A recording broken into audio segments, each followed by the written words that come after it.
میں یہ پڑھا جاتا ہے اور ہم نے یہ سنا ہے کہ علی نے رسول کے ہاتھوں پر آ کے تعلیم قرآن پڑھا پیدائش کے ساتھ، اور اللہ کے مدرسے سے پڑھ کے آئے تھے، وہاں بھی علم لے کے آئے تھے۔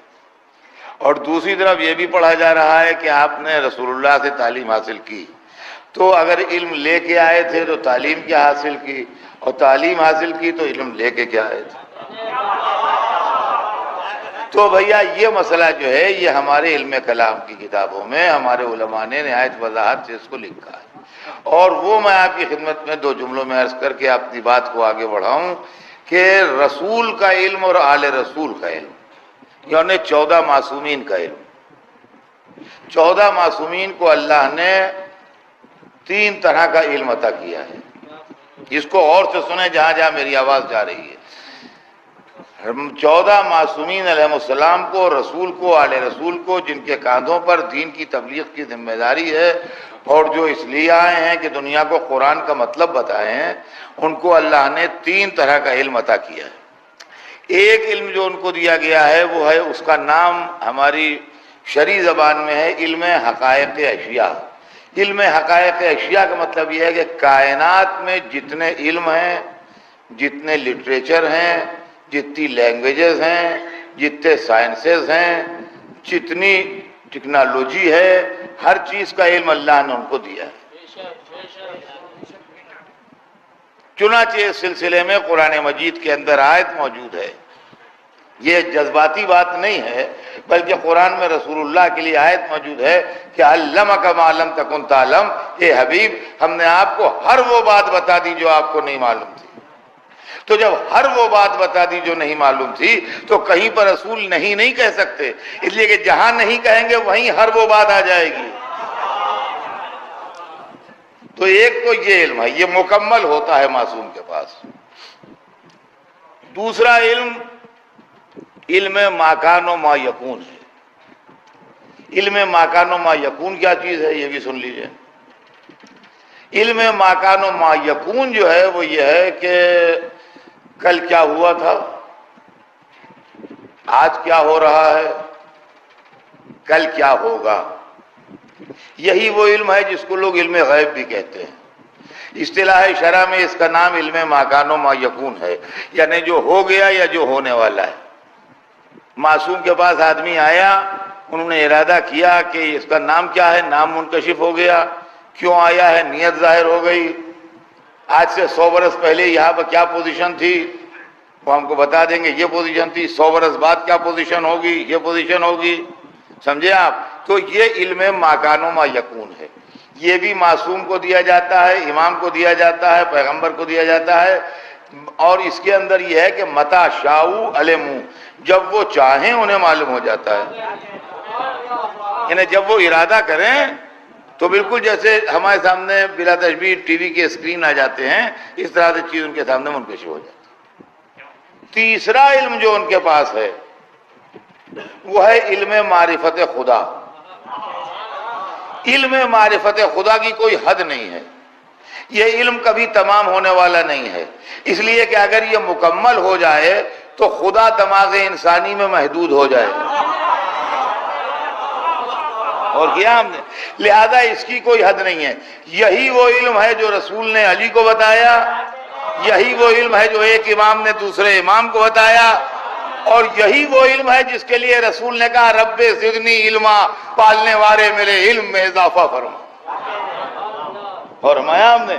تو یہ وہ علم ہے۔ یہاں جو گفتگو ہو رہی ہے ہمارے آپ کے، یہ وضاحت ضروری تھی تاکہ مجلسوں کے اندر کی طرح کی غلط فہمی دماغوں میں بچوں کے نہ رہے، لہذا میں نے چند منٹ کے اندر یہ وضاحت کر دی۔ اور اب سنیے کہ رسول کا علم کیا ہے۔ خدا کہہ رہا ہے کہ علمک ما لم تکن تعلم۔ ہمیں جو شکایتیں ہیں ان میں سے ایک یہ بھی ہے کہ آپ نے قرآن کو کچھ پڑھا کچھ نہیں پڑھا۔ خدا کہہ رہا ہے علمک ما لم تکن تعلم، اے حبیب ہم نے آپ کو وہ سب بتا دیا جو آپ کو نہیں معلوم تھا۔ تو اب رسول کے علم میں کمی کیا رہی ہے؟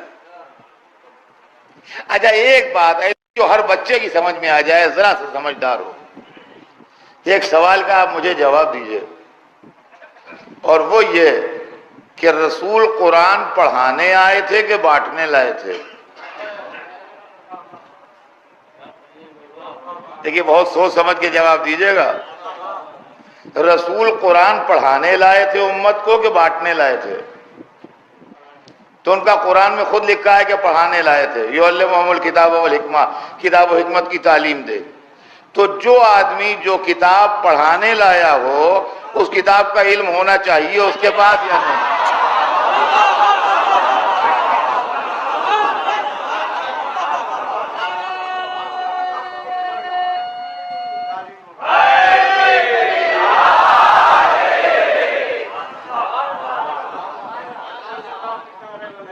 میں بمبئی سے احمد آباد جا رہا ہوں. کسی صاحب نے مجھے کتابوں کا بنڈل دے دیا گجراتی میں کہ وہاں بٹوا دیجیے گا. میں گجراتی نہیں جانتا. میں نے بٹوا دیا ایمانداری سے کتابوں کو. مجھ سے بحث نہیں کہ اس میں لکھا کیا ہے. مجھے بٹوانے کو دیا گیا، میں نے بٹوا دیا. اس سے بحث نہیں اس میں لکھا کیا ہے. لیکن اگر میں نے کسی کالج میں کوئی کتاب پڑھانے کی نوکری کی ہے تو اس کتاب پر مجھے عبور ہونا چاہیے کہ نہیں ہونا چاہیے؟ تو حضور قرآن پڑھانے لائے تھے تو قرآن میں جتنا علم ہے وہ حضور کے سینے میں ہونا چاہیے کہ نہیں ہونا چاہیے؟ اب قرآن میں کتنا علم ہے؟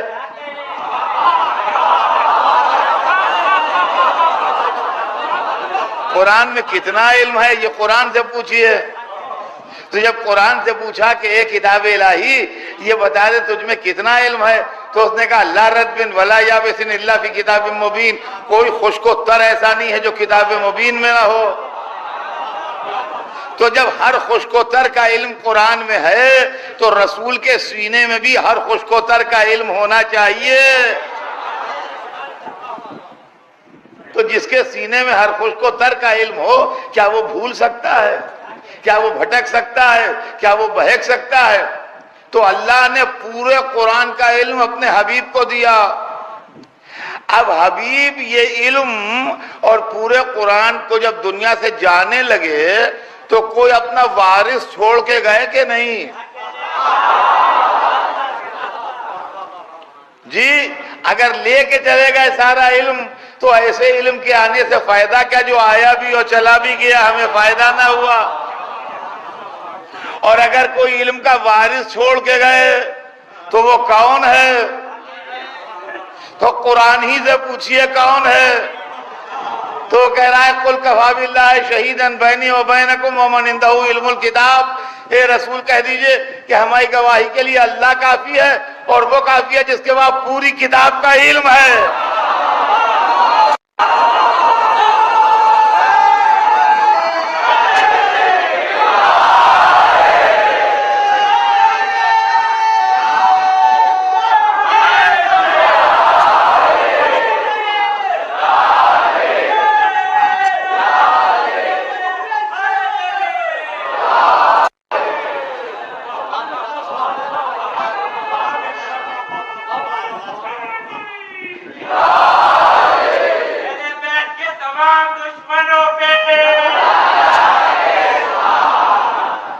جس کے پاس پوری کتاب کا علم ہے. اب یہ کیسے معلوم ہو کہ پوری کتاب کا علم کس کے پاس ہے؟ جب ہم نے دنیا میں تحقیق کی تو ہر عالم کسی سے پوچھتا ملا.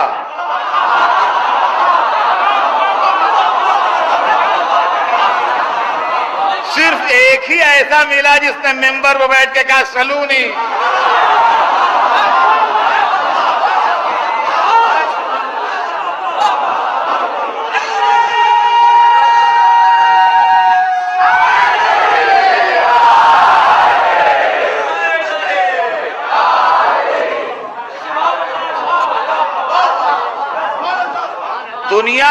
دنیا میں دیکھیے جہل و علم یہ دو چیزیں ہیں دنیا میں. جیسے روشنی اور اندھیرا، جیسے ایمان و کفر، جیسے ظلم و عدل، ویسے جہل و علم. ساری برائیاں دنیا میں جو ہیں وہ جہالت کے سبب، اور ساری اچھائیاں دنیا میں جو ہیں وہ علم کے سبب.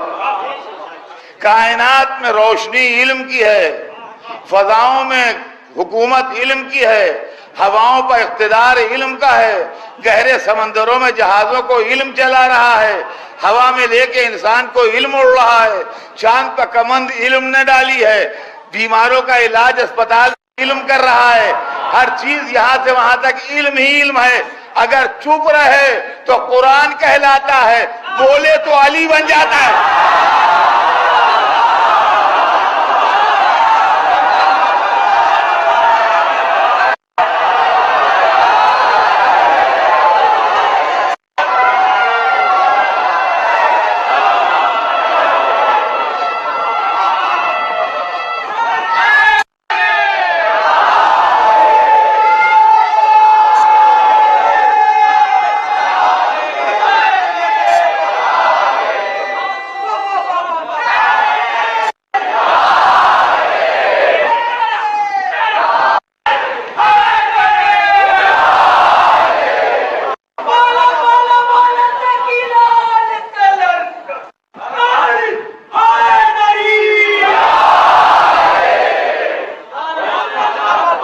دنیا میں وہی قومیں حکمران ہیں جن کے پاس علم ہے،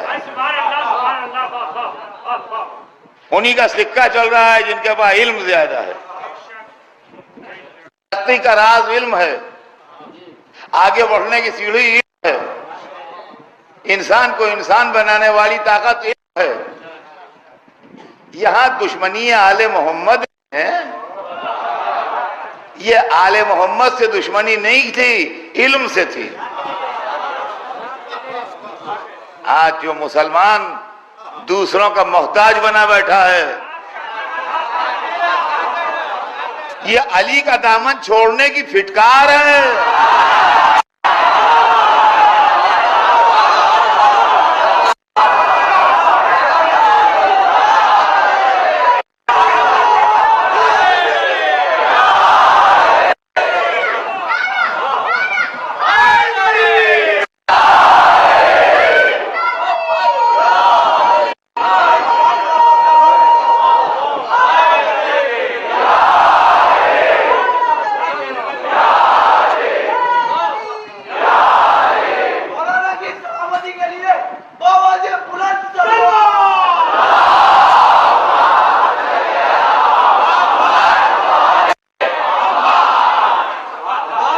سوچئے تو صحیح، کتنی بڑی بدنصیب ہے وہ قوم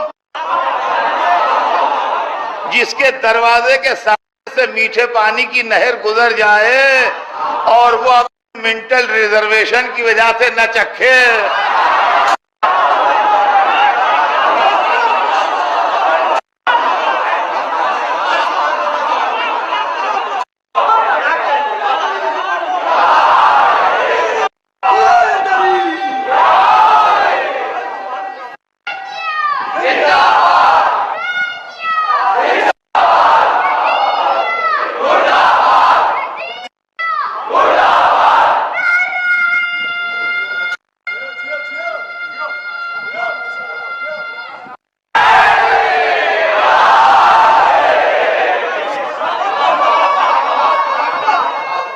سوچیے ذرا کتنا بڑا دنیا کو جھٹکا لگا ہے اور کتنا بڑا انسانوں کو نقصان پہنچا فیلڈ میں علی کو چھوڑنے کی وجہ سے۔ آج سے 1400 پہلے جو بزرگ ممبر کوفہ پر بیٹھ کے کہہ رہا سلونی تفقدونی، دیکھیے مثل مشہور ہے کہ پیاسا کنویں کے پاس جاتا ہے، کنواں پیاسے کے پاس نہیں آتا ہے۔ تو اردو زبان میں مثل ہے کہ پیاسا کنویں کے پاس جاتا ہے، کنواں پیاسے کے پاس نہیں آتا ہے۔ یہاں کنویں کی بات نہیں ہے، دریا آیا پیاسے کے پاس۔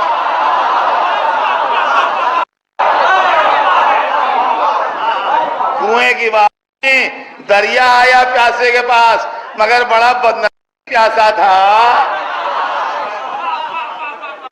کہ جو سیراب نہ ہوا۔ علی نے کہا سنی مجھ سے پوچھ لو، سلونی قبل ان تفقدونی، مجھ سے پوچھو قبل اس کے کہ میں تمہارے درمیان سے اٹھ جاؤں، قبل اس کے کہ میں تمہارے درمیان سے اٹھ جاؤں۔